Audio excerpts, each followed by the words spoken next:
My millionaire grandpa asked. Hope you're enjoying the car I gave you? At Easter brunch. I paused, then looked at my dad and discovered he sold the car to pay for her mistress' trip to Hawaii. Welcome back, beautiful people. Before we begin, subscribe and tell us in the comments where you're tuning in from. We love seeing this community grow worldwide. The fork froze halfway to my mouth when Grandpa Bernard's voice cut through the Easter brunch chatter. So Marissa, how's that Lexus treating you? Still running smooth? His eyes sparkled with that special warmth he reserved for moments when he thought he'd changed someone's life. My stomach dropped like I'd swallowed concrete. The dining room suddenly felt too small, too hot, the smell of honey glazed ham turning my appetite to ash. I glanced at my father, Christopher, whose knife scraped loudly against his plate. He didn't look up. My mother, Lillian, reached for her mimosa with trembling fingers. My younger brother, Logan, 17 and usually glued to his phone, actually lifted his head, sensing blood in the water. Grandpa, my voice cracked. 23 years old, fresh out of college with a biology degree and drowning in student loans, and I couldn't even form a coherent sentence. The Lexus. The beautiful midnight blue Lexus ES 350 that Grandpa had promised me for graduation. The car I'd never seen, never touched, never driven. What's wrong, baby girl? Grandpa Bernard leaned forward, his weathered brown hands gripping the table edge. At 78 he'd built his fortune from nothing, a janitorial service that became a commercial cleaning empire. He knew every shade of human deception which made lying to him impossible. My sister Alea, 25 and perpetually smug, smirked from across the table. She knew something. They all knew something. The silence stretched like taffy, sticky and suffocating, until I couldn't breathe through it anymore. I never got the car, Grandpa. Grandpa Bernard wasn't just wealthy, he was intentional about it. Every dollar he gave came with a story, a lesson, a purpose. When I turned 16, he didn't hand me cash for a used Honda like my friends got. Instead, he made me volunteer at his company every summer, learning the value of work. Money you earn stays with you, he'd say, his calloused hands sorting through invoices. Money you're given? That flies away like smoke. He'd promised the Lexus 2 years ago at my college graduation party. I remembered every detail. The backyard filled with purple and gold balloons, my university colors, the way his arm felt around my shoulders as he pulled me aside. Your mama told me you got into that graduate program at the medical school. Marissa, baby, I'm so proud I could burst. You're going to be a doctor, first one in our family. I'd corrected him gently. Physician assistant program, Grandpa. Not quite a doctor, but... Don't you diminish yourself, he'd interrupted, finger pointed at my chest. You're going to heal people. That's what matters. And you need reliable transportation for those hospital rotations. I already talked to my guy at the dealership. Midnight blue, leather interior, all the safety features. It'll be ready in 6 weeks. 6 weeks came and went. Then 2 months. 3. When I asked my father about it, he'd waved me off. Pops is handling it. You know how he is with paperwork. Just be patient. So I'd waited, taking the bus to my clinical rotations, watching classmates pull into parking lots with their functioning vehicles while I planned my life around transit schedules. Now 8 months later, the truth sat at this Easter table like an unwelcome guest. What do you mean you never got the car? Grandpa's voice dropped to that dangerous quiet that meant someone was about to catch hell. His gaze swiveled to my father like a hawk spotting prey. Christopher, I gave you $48,000 in July. Cashier's check. You deposited it, I saw the bank statement. My father's dark skin had gone ashen. Pops, it's complicated. Complicated. I heard my own voice rising, 8 months of confusion crystallizing into fury. You told me it was coming. Every time I asked, you said it was being detailed or the dealership had paperwork issues or... My hands shook so badly I had to grip the table edge. Where's my car, Dad? Mom touched my arm. Marissa, sweetheart, lower your voice. We have guests. Guests. I yanked my arm away. Aunt Carol and Uncle James are family, and they deserve to know what kind of man sits at this table. I turned back to my father, something feral uncaging in my chest. Where is my car? Logan whistled low. Oh snap. Alea's smirk had vanished. Even she hadn't expected this level of nuclear detonation. Aunt Carol set down her wine glass with a soft click that seemed deafening. Uncle James cleared his throat, looking anywhere but at my father's face. Grandpa Bernard stood up slowly, his 6-foot frame still imposing despite his age. Christopher Elijah Howard. I asked you a simple question. What happened to the money I gave you for Marissa's car? My father's jaw clenched. A muscle twitched in his temple. When he finally spoke, his voice was barely above a whisper. I had expenses. Expenses. Grandpa repeated the word like it tasted rotten. What kind of expenses cost $48,000, Christopher? Grandpa's question hung in the air like smoke before a fire alarm. My father said nothing, but my mother made a sound. A small, wounded noise that made my blood run cold. That's when I noticed her eyes weren't on Dad. They were fixed on Alea, and my sister's face had gone carefully blank. Too blank. The kind of expressionless mask you wear when you're hiding something big. Alea. My voice came out steady, which surprised me because inside I was screaming. You knew about this. I can see it on your face.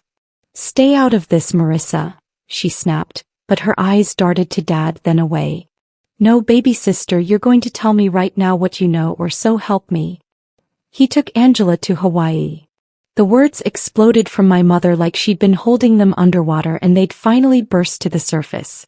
Her mascara was running, black tears tracking down her cheeks. In December. First-class tickets, 5-star resort, the whole 9 yards. $25,000 for a 2-week vacation with his whore. The room went nuclear silent. Even Logan's phone clattered to the table, forgotten. Lillian, Dad started, but Mom was on her feet now. Don't you Lillian me.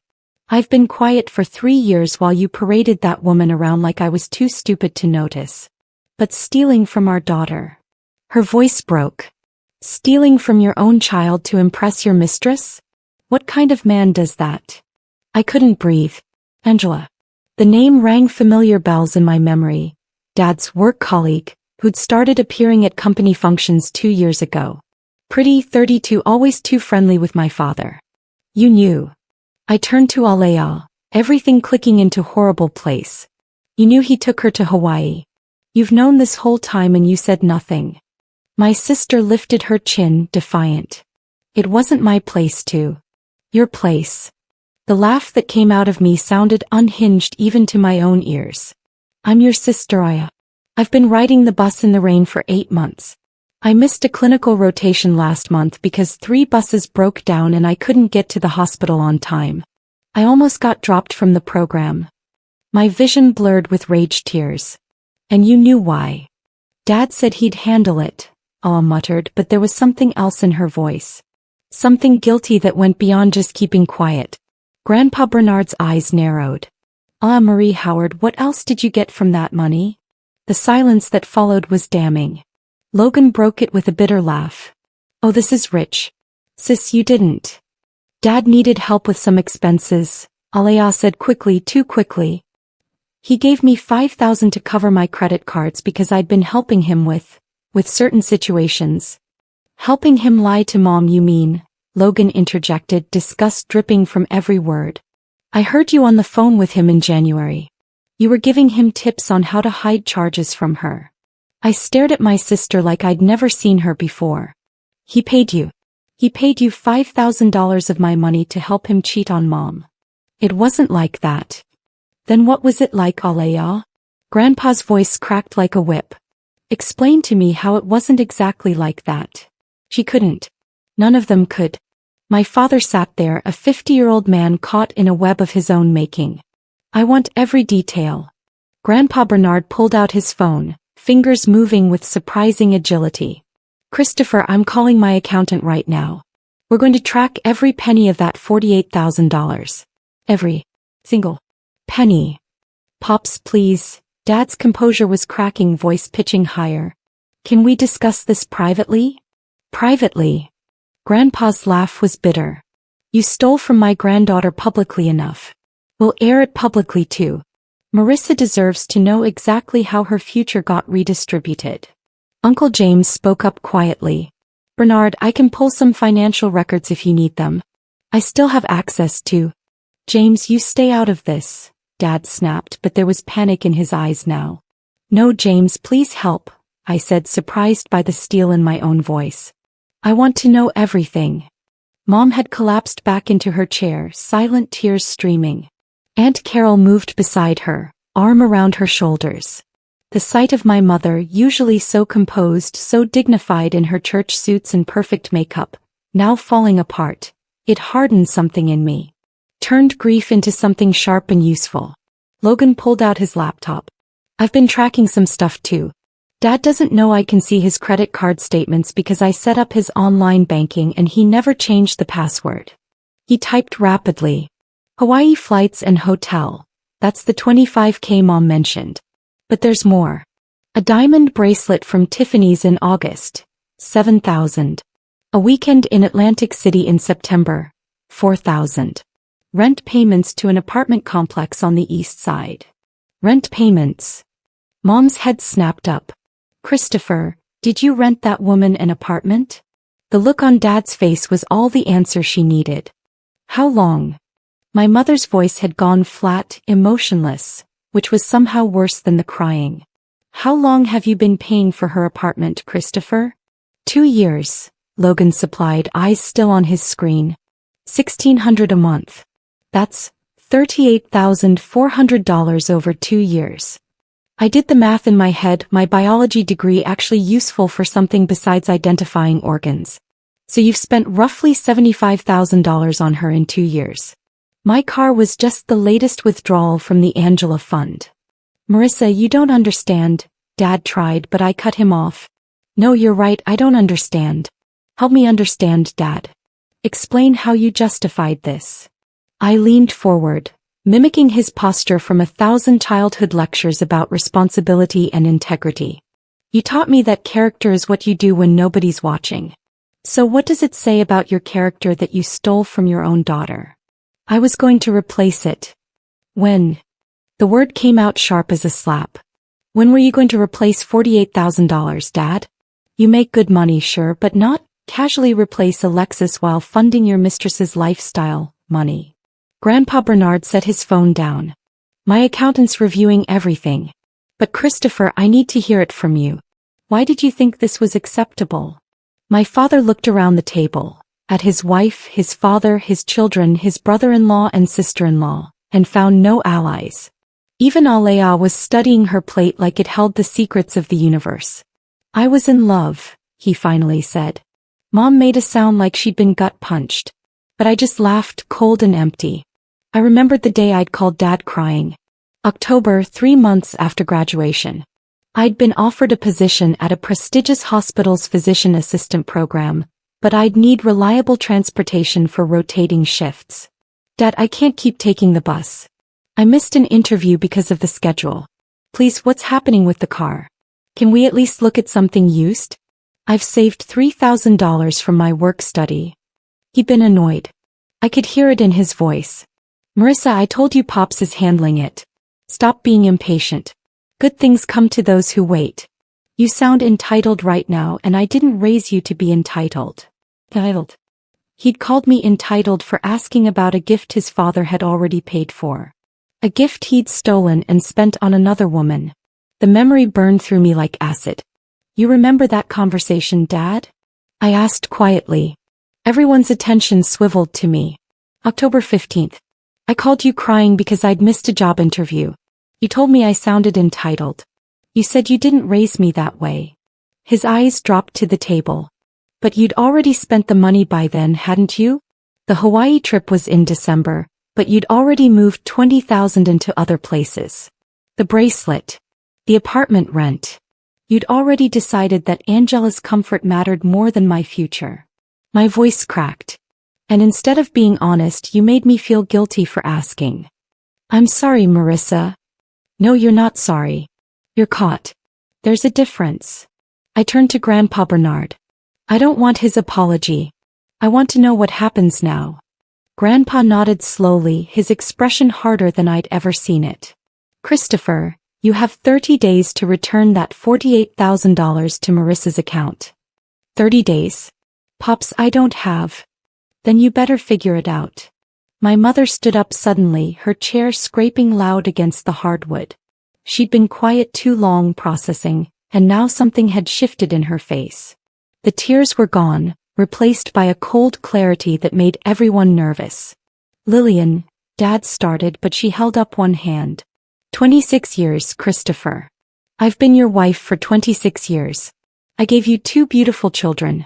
I supported your career when you wanted to leave the family business and start your own firm. I defended you to my friends, my family, even your father when they said you were making mistakes. Her voice was steady, measured, deadly. I ignored the late nights, the work trips, the unexplained charges because I convinced myself that you'd never actually disrespect me and our vows. She walked around the table, grabbed her purse from the side table. But stealing from Marissa? From our daughter? That's not a mistake, Christopher. That's a choice. That's you deciding that your mistress matters more than your own child's future. Where are you going? Dad's voice held panic now. To my sister's house. Don't call me. Don't text me. I'll have my attorney contact you on Monday about separation papers. She looked at Alea. And you took money to help him betray this family. You're 25 years old, but you're still my child, and I'm disappointed in a way I can't even put into words right now. Alea's face crumpled. Mom, I'm sorry. Sorry means you wouldn't do it again. But would you? If he offered you money tomorrow to lie for him, would you? The silence was damning. Mom nodded once, lips pressed tight. That's what I thought. Aunt Carol stood. Lillian, let me drive you. She shot her brother a look of pure disgust. Christopher, I always thought you were better than this. After Mom, Aunt Carol, and Uncle James left, a strange calm settled over the remaining wreckage of Easter brunch. Logan closed his laptop and looked at Dad with an expression that aged him beyond his 17 years. I've been saving this for the right moment, Logan said quietly. Didn't think it would be today, but here we are. He pulled out his phone, tapped a few times, then turned it toward Dad. Remember when you borrowed my car last month? Said you needed it because your Audi was in the shop. Dad's face went pale. Logan, whatever you think. I have a tracker on my car. Basic safety thing since I'm a new driver. This shows you drove to that apartment complex on the east side. 3 times in 2 weeks. Logan's voice was matter-of-fact, but I could see his hands shaking. You've been using your 17-year-old son's car to visit your mistress while your daughter who actually needs transportation, takes the bus. I felt something break inside me. Not loudly, not dramatically. Just a quiet fracture like ice cracking under pressure. You borrowed Logan's car to see her, I repeated, needing to say it out loud to believe it. While I was standing at bus stops at 5 in the morning for early shifts. Alea finally spoke, her voice small. I didn't know about that part. Oh, now you draw a line? Logan's laugh was bitter. You took $5,000 to cover for him, sis. You don't get to act shocked now. Grandpa Bernard looked at his son with an expression that made me want to cry. Disappointment so profound it seemed to age him before my eyes. Christopher, I built everything I have so my family would never struggle. Your mother and I, his voice caught. Your mother died hoping you'd be the man she raised you to be. Don't bring Mom into this, Dad said weakly. She's already in it. She'd be ashamed. My phone buzzed during the heavy silence. Unknown number. I almost ignored it, but something made me answer. Hello. Is this Marissa Howard? A woman's voice, nervous and young. Yes, who's this? My name is Angela. Angela Preston. I think we need to talk. The room went silent. I put the phone on speaker, my hand steady despite the trembling in my chest. You're calling me at Easter brunch. With my family. After you took a trip to Hawaii that my father paid for with money meant for my car. This should be interesting. I didn't know, she said quickly. I swear to God I didn't know about the car. Christopher told me the Hawaii trip was from his bonus. He said, she paused and I heard her crying. He said he was separated. He said the divorce was almost final, he was just waiting for paperwork. Logan snorted. Classic. Angela, I said, my voice cold as winter. I don't care what he told you. But since you're on the phone, tell me something. Did he pay your rent this month? Silence. Then quietly, yes. And last month? Yes. For how long? 2 years. Her voice broke. But I thought he was separated. I just found out today that he's still married. I saw the Easter photos on Facebook. Your mom posted them. His wife. The wife he told me he was leaving. He was crying harder now. I'm so sorry. I'm 28 years old, I should have known better, but he was so convincing and I... Stop, I interrupted. I don't need your life story. But I need you to know something. You're not special. You're not different. If he did this to his wife of 26 years to his own daughter, what do you think he'll do to you? I already ended it, she whispered. I called him an hour ago and told him never to contact me again. The next 4 weeks were brutal. Dad tried everything, calling, texting, showing up at my apartment. I blocked him everywhere. Mom filed for separation and the divorce proceedings started with a viciousness that surprised everyone. Turned out Dad had hidden assets, secret accounts, a whole financial life nobody knew about. Mom's attorney, a shark named Mrs. Richardson, tore through everything like a hurricane. Aliyah tried to apologize 17 times. I counted. Each time, I reminded her that she'd valued $5,000 more than her sister's well-being. Eventually she stopped trying. Logan moved in with Mom. He stopped talking to Dad entirely. A man who'd steal from his daughter and lie to his son isn't a man I need in my life, he told me over coffee one Saturday. At 17 he'd developed a moral clarity that put most adults to shame. Grandpa Bernard kept his word. On day 29 he called me. Marissa, baby girl, your father hasn't produced the money. I didn't think he would, I said honestly. I'm cutting him from my will. Everything that would have been his goes to you, Logan, and your mother now. Aliyah gets nothing, she made her choice. His voice was firm but sad. And I'm buying you that car myself. Going to the dealership tomorrow. Grandpa, you don't have to. Yes, I do. You deserved it 8 months ago. You deserve it now. He paused. Your grandmother would have handled this differently. She'd have knocked sense into Christopher with her wooden spoon. But since she's not here, I'm doing what I can to make this right. I cried then. Ugly crying that I'd been holding back for weeks. I miss Grandma. Me too, baby. Me too. The Lexus was delivered 3 days later. Midnight blue leather interior, every safety feature. It should have felt like victory. Instead it just felt sad. 6 months later, I sat in my new car outside the hospital where I'd just finished a successful shift as a certified physician assistant. The program I'd almost lost because of bus schedules. The future I'd almost sacrificed because my father valued his mistress more than his daughter. Logan was in college now, thriving. Mom was dating a kind man who owned a bookstore and treated her like she was made of gold. Grandpa Bernard's health was declining, but he smiled more now. Said he felt lighter without carrying Christopher's mistakes. Dad had lost everything. His business struggled after word got out about the affair and the theft. Angela's testimony in the divorce proceedings destroyed any remaining credibility he had. He lived in a small apartment downtown, worked security at a mall, paid child support and alimony that left him with barely anything. Aliyah reached out last week. Marissa, please. Can we talk? I'm in therapy now. I understand what I did was wrong. But understanding and undoing are different things. The sister I'd trusted was gone, replaced by someone who'd chosen blood money over blood loyalty. I started the car, the engine purring to life. This vehicle represented more than transportation. It represented the price of betrayal, the cost of choosing passion over principles, the weight of decisions that echo through families like grenades. I'd wanted this car for 8 months. I'd fought for it, exposed lies for it, watched my family implode around it. But sitting here now, successful and independent and moving forward, I realized something profound. The car was never the point. The point was discovering who people really are when money and desire cloud their judgment. My father, my sister, they'd shown me their true selves. And sometimes the most painful gift is clarity. I drove away from the hospital toward my own apartment, my own life, built on my own terms. Behind me, the ruins of what we'd been. Ahead, the uncertain but honest road of what I'd become. And if you've made it this far in my story, here's what I want you to take away. Family isn't just blood. It's loyalty, integrity, and choosing to do right even when it costs you something.